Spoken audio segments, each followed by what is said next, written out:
mais urgente no Brasil é realmente formar uma nova camada intelectual séria que possa se sobrepor, vamos dizer, a estes charlatães que destruíram completamente a vida cultural superior no Brasil.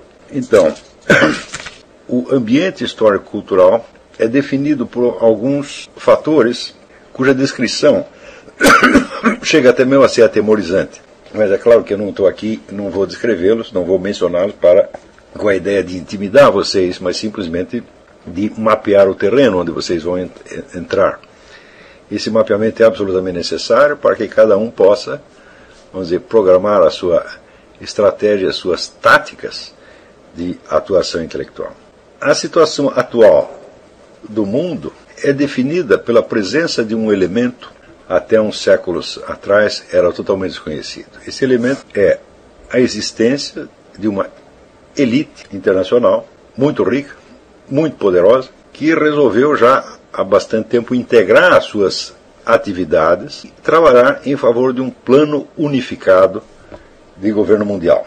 Essa elite, vamos dizer, ela tem origem em alguns fatores que são até bem antigos. Por exemplo, essas associações entre bancos internacionais, elas remontam, eu creio que ao século XII, XIII, já existia isso. Quer dizer, se tinha um banco numa nação, ele entrava em acordo com outros bancos em outros lugares, de maneira a poder, vamos dizer, exercer uma pressão unificada sobre os governos, de modo a endividá-los e a controlá-los, né? Se você procurar na história dessas antigas organizações bancárias, você verá que muitos desses banqueiros eles tinham perfeita consciência de controlar vários governos através do endividamento. Isso é uma coisa já bem antiga, de modo que não podemos dizer que a elite bancária seja uma grande novidade na história. Não, ela não é. O que é novidade, vamos dizer, é a proporção que o poder deles alcançou, quer dizer, a extensão das suas atividades em nível mundial, quer dizer, não há nenhuma nação que escape,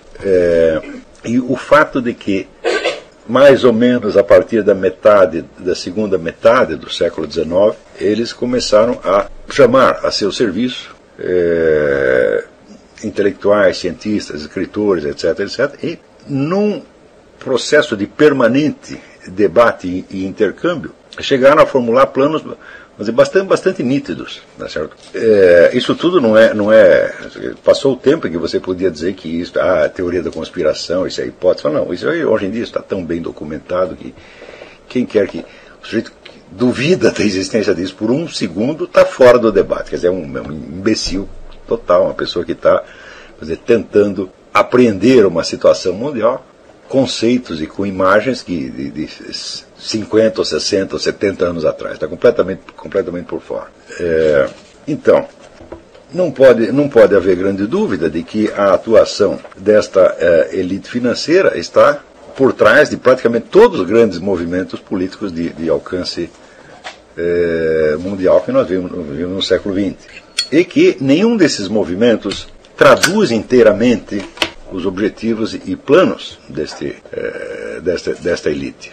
Esses movimentos parciais, eles traduzem então parcialmente, quer dizer, eles são forças colocadas em ação para que do seu confronto e da sua, vamos dizer, da sua entremesclagem se produza um resultado esperado. Note bem, longe de mim a ideia, vamos dizer, mais ou menos mítica da mão oculta que controla as coisas, tá certo?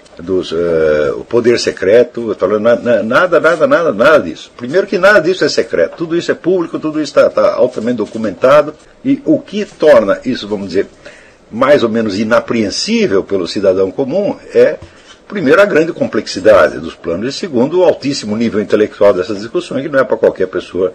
Quer dizer, a coisa mais óbvia para mim é o seguinte: o cidadão comum, o eleitor comum, está totalmente desaparelhado para discutir essas coisas. É a mesma coisa que você colocar em debate, na sua congregação religiosa, uma questão de, física quântica, por exemplo. Então, as pessoas simplesmente não vão acompanhar o debate. Então, esse problema de nova ordem mundial também é demasiado complexo. E, justamente por ser demasiado complexo, ele requer a formação de uma intelectualidade que, não estando comprometida com esses planos, e nem tendo necessariamente uma atitude militante contra, possa compreendê-lo desde fora.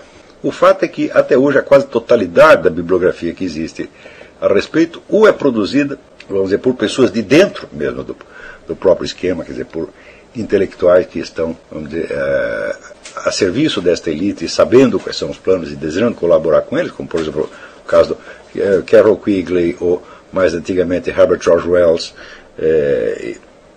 Aldous Huxley e outros tantos. Ou então é uma bibliografia de natureza mais ou menos militante, produzida por pessoas que estão escandalizadas com esses planos e que os denunciam. Ora, a denúncia vem frequentemente movimentos já existentes, movimentos mais antigos, movimentos ou correntes de pensamento mais antigos que reagem então a essa novidade conforme a orientação de cada qual. Vários desses movimentos são criação, vamos dizer, da própria, tá certo? Como por exemplo quando você vê marxistas, comunistas denunciando o globalismo, denunciando as multinacionais, etc, etc.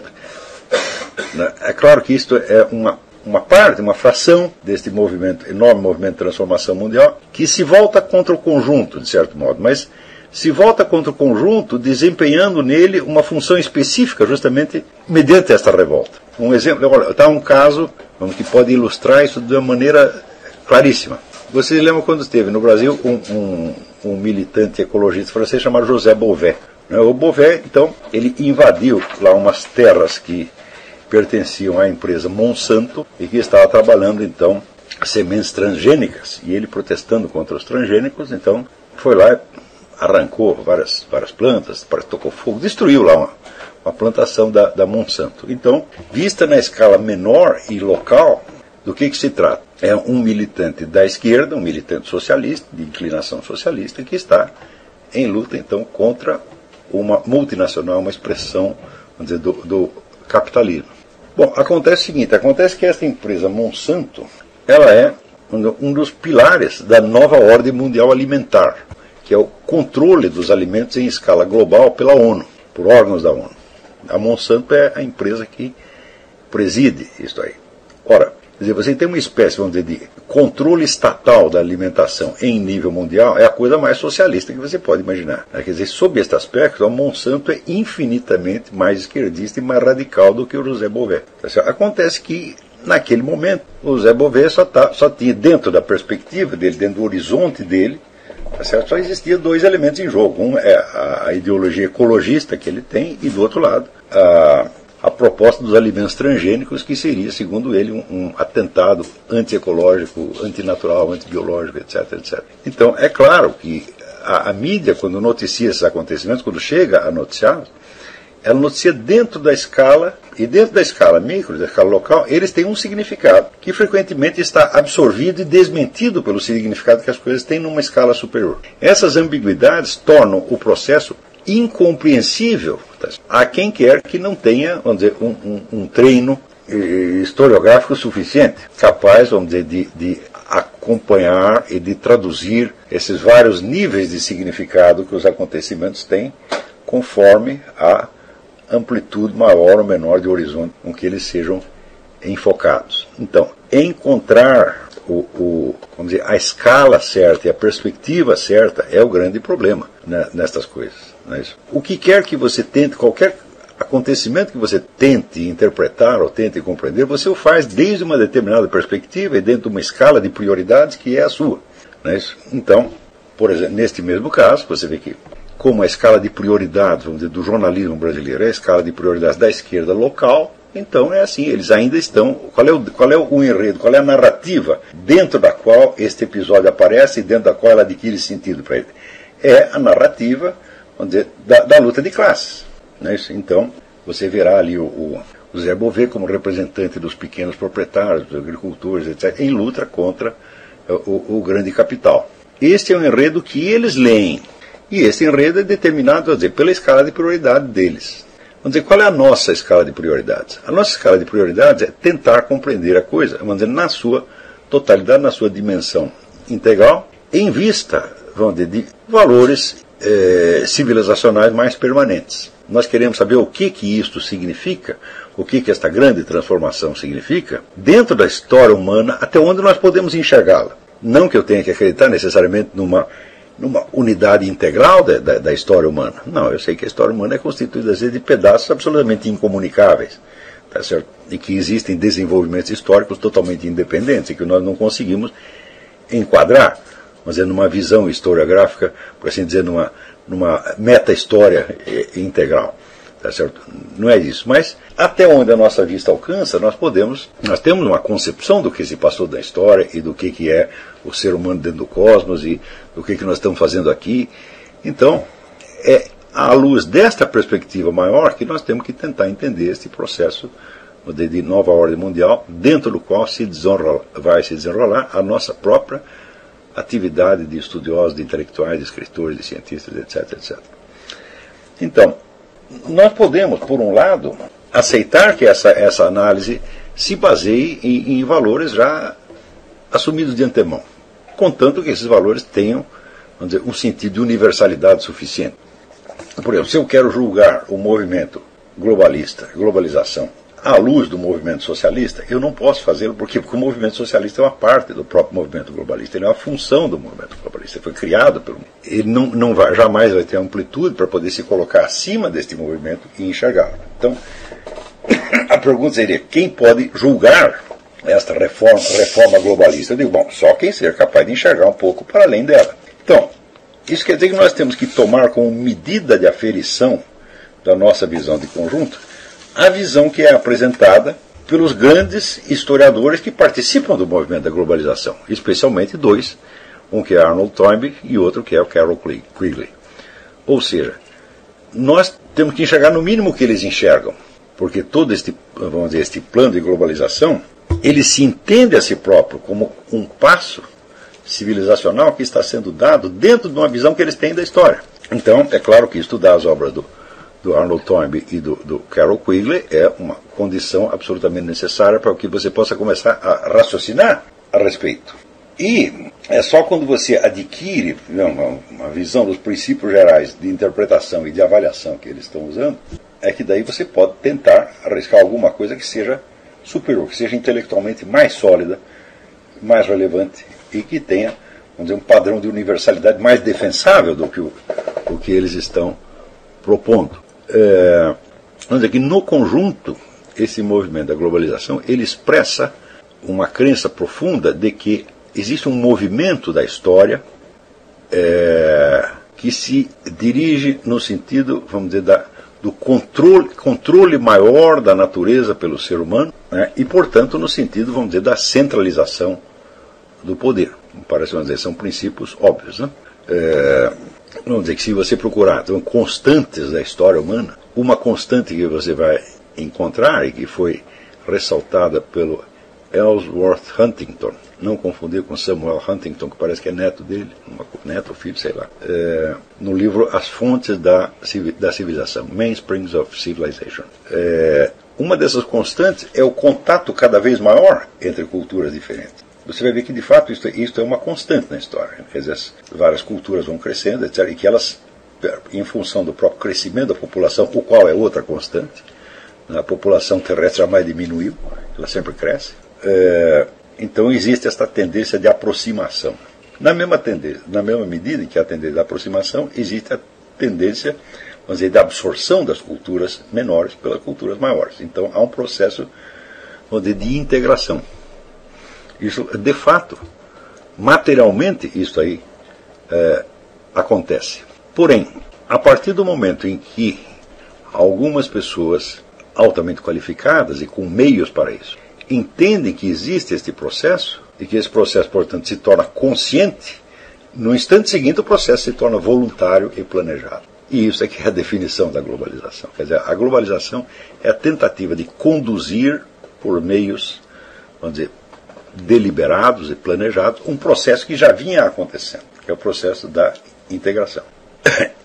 Esta tentativa, por sua vez, ela se baseia também na ideia de que do movimento anteriormente observado pode-se deduzir algo, pelo menos conjeturalmente, quanto ao que deve vir no futuro. Então, você verá que todas as correntes que, vamos dizer, que fazem parte de um modo ou de outro desse movimento de globalização, todas elas têm uma visão do futuro e acreditam, vamos dizer, que como esse futuro toma a forma do controle cada vez maior do homem sobre a natureza, Então, o próprio processo que está incrementando esse controle pode ser ele também controlado. Então, é a ideia, vamos dizer, do controle total do processo histórico. Porém, quando nós rastreamos a origem dessas discussões, nós vamos ver, por exemplo, que alguns desses movimentos, eles trabalharam mais profundamente esta ideia do controle crescente, mais profundamente e mais atentamente, e outros não. Por exemplo, quando você vê esse pessoal que no Brasil se chama liberal, aqui não se chama liberal, aqui chama-se classic liberal, né? Liberal aqui quer dizer esquerdista, esquerdista soft, é tucano, né? E classic liberal é o que no Brasil se chama liberal, quer dizer, o sujeito que é a favor, vamos dizer, da livre empresa e que acha que, vamos dizer, a liberdade econômica é o fator fundamental na sociedade. Evidentemente, veja a posição destes indivíduos dentro do conjunto do movimento que eu estou falando é extremamente sutil e ambígua. Por quê? Na medida em que eles estão favorecendo a livre empresa, então é claro que eles não são a favor da economia planejada.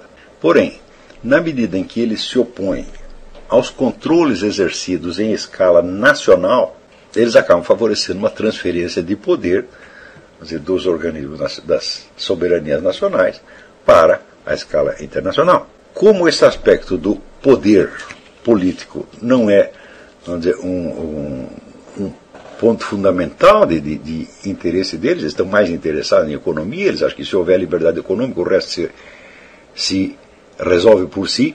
Tá certo? Muitas vezes o ataque deles às soberanias nacionais, né, por exemplo, o ataque deles são contra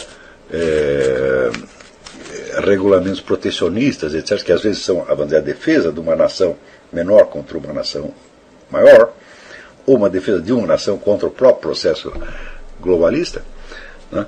Na medida que eles são contra isso, então eles vão enfraquecer esses Estados nacionais e, naturalmente, automaticamente, favorecer a emergência de um controle global. Então é como se eles estivessem lutando contra um monte de leviatãzinhos pequenos e favorecendo, mesmo a contragosto, o crescimento de um leviatã maior em cima dele. Esse processo, frequentemente, não é consciente. Eu jamais encontrei, dizer, um único liberal que se dispusesse seriamente a discutir este problema do poder global. E olha, por exemplo, esta abertura dos mercados que você fala, né? Então, junto com a abertura do mercado, vem automaticamente o acréscimo dos regulamentos internacionais. E quando você cria regulamentos internacionais, você tem que criar órgãos que imponham o cumprimento dessas leis. Então você vai criando órgãos controladores e uma polícia a serviço desses órgãos controladores.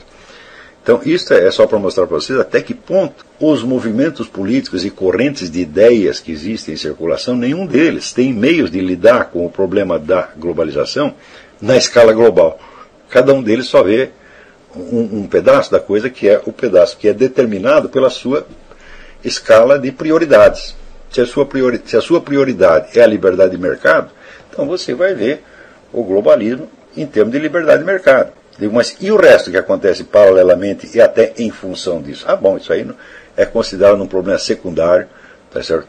Que a própria liberdade de mercado se encarregaria de resolver com o tempo, coisa que absolutamente não acontece. O fato é que, junto com a abertura dos mercados, aconteceu um crescimento formidável dos mecanismos internacionais de regulação e controle. As duas coisas vieram juntas. Embora, do ponto de vista da pura teoria econômica, você não tenha como explicar isso aí. Quer dizer, vamos dizer, por que, em termos de economia, você não tem como explicar por que a simples abertura dos mercados aumentará fará crescer um poder de controle internacional. Porque isso não é um fator econômico, isso é um fator jurídico, político, etc., etc., né? Geopolítico. Do mesmo modo, quando você vê os enfoques comunistas, marxistas da globalização, então, necessariamente, eles veem a globalização como um processo, vamos dizer, de crescimento capitalista, que se opõe, então, vamos dizer, aos movimentos populares e de direitos humanos, etc., etc. Quando nós vamos rastrear o que está realmente acontecendo, nós vemos que todos esses movimentos, sem exceção, são todos eles criados, financiados, subsidiados e dirigidos desde a mesma elite global. Por exemplo, esta semana, eu escrevi um artigo que deve sair a semana que vem, mencionando, no artigo do jornal não dá para você analisar coisa nenhuma, né? o livro da Frances Stonor Saunders, da historiadora inglesa, pesquisadora inglesa. O livro chama-se Quem Pagou a Conta? A CIA na Guerra Cultural.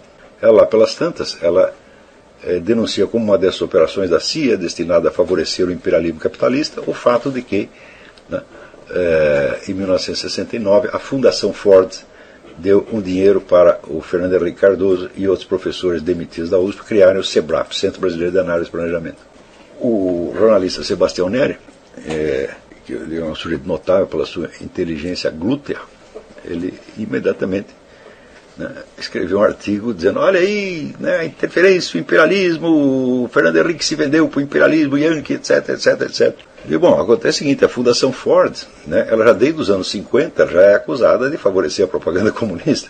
E todos os empreendimentos que ela financia no mundo são todos empreendimentos da esquerda. O gaysismo, abortismo, feminismo, cotas raciais, etc, etc. Todo mundo sabe que qualquer aluno que entre na USP, você foi aprovado para o vestibular da USP, já está o cara da Fundação Ford na porta te esperando para oferecer uma verba se você fizer a pesquisa que chega à conclusão X ou Y, né, favorecendo sempre essas causas da esquerda. Então você veja, o fato do Fernando Henrique aceitar esse dinheiro da Fundação Ford não representa de uma maneira alguma uma traição à esquerda. Eu digo, mas quantas pessoas no Brasil sabem o que é realmente a Fundação Ford? A Fundação Ford, para eles, tem um nome americano, então deve representar o imperialismo americano. Então, uma visão real do que está acontecendo aqui nos Estados Unidos, ninguém tem no Brasil, mas ninguém.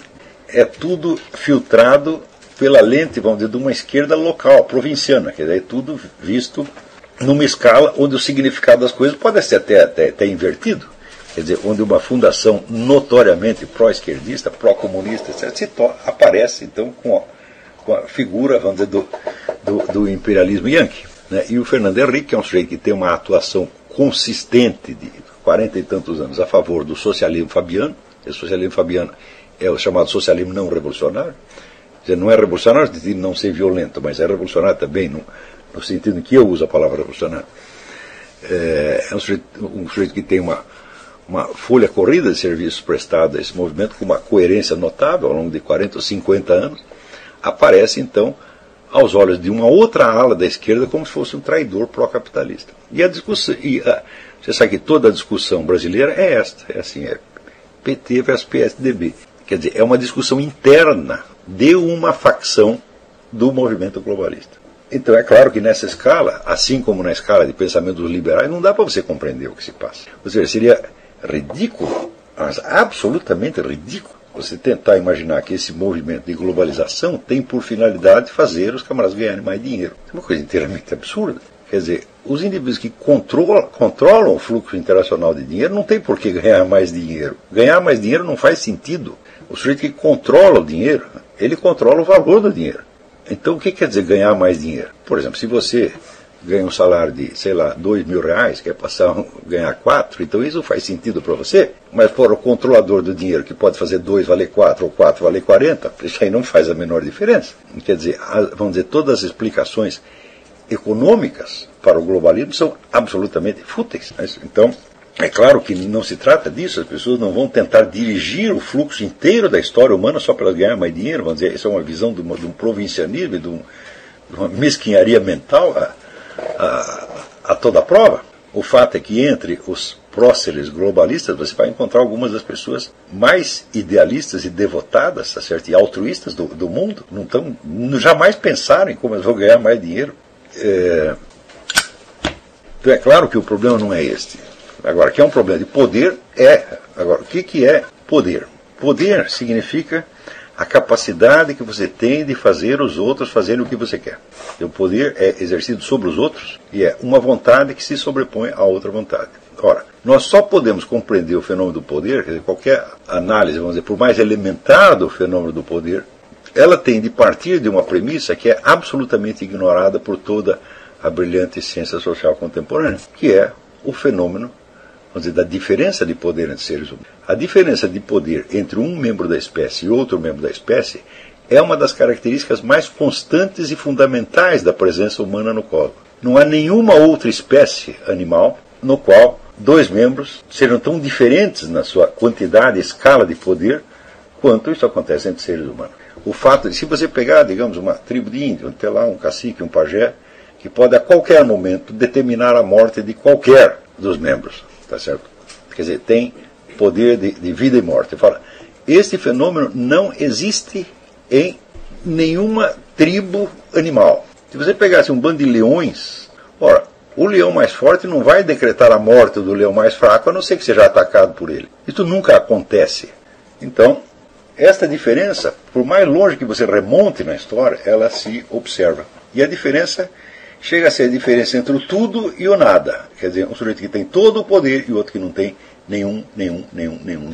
Esta não só é uma constante da história humana, como uma outra constante, não estrutural e permanente, mas uma constante, vamos dizer, de desenvolvimento, é o aumento da diferença de poder. Porque uma coisa mais simples é você entender que poder significa diferença de poder. Quer dizer, um poder não é quantitativo, não significa nada. O poder é uma noção quantitativa. Então, digamos, se o poder é a capacidade que um sujeito tem de fazer o outro agir da maneira que ele quer, então tem mais poder aquele que tem uma influência mais profunda sobre o outro, ou seja, capaz de determinar mais ações dele e que tem essa influência sobre mais pessoas. Então, nesse sentido, o aumento quantitativo do poder dos poderosos ao longo do tempo é um fato óbvio.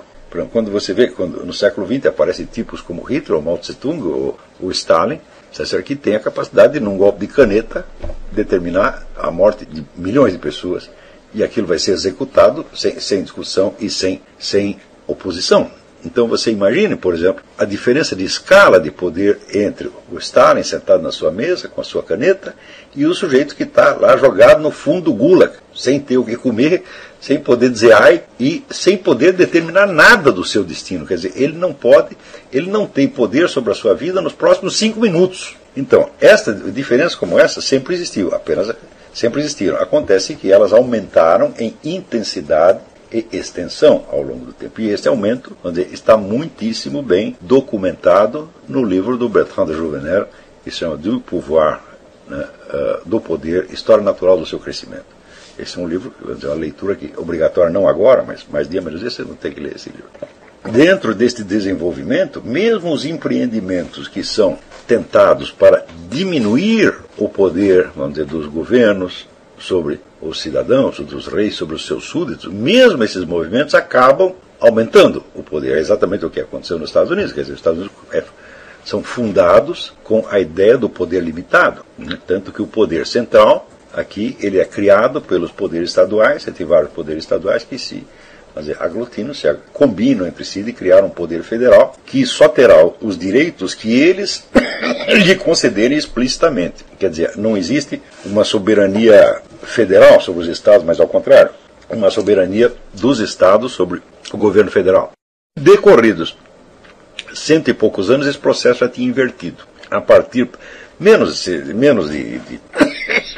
100 anos. Quando chega na Guerra Civil Americana, você vai ver um crescimento formidável do poder central, ao ponto que muitos historiadores chegam a considerar Lincoln uma espécie de ditador.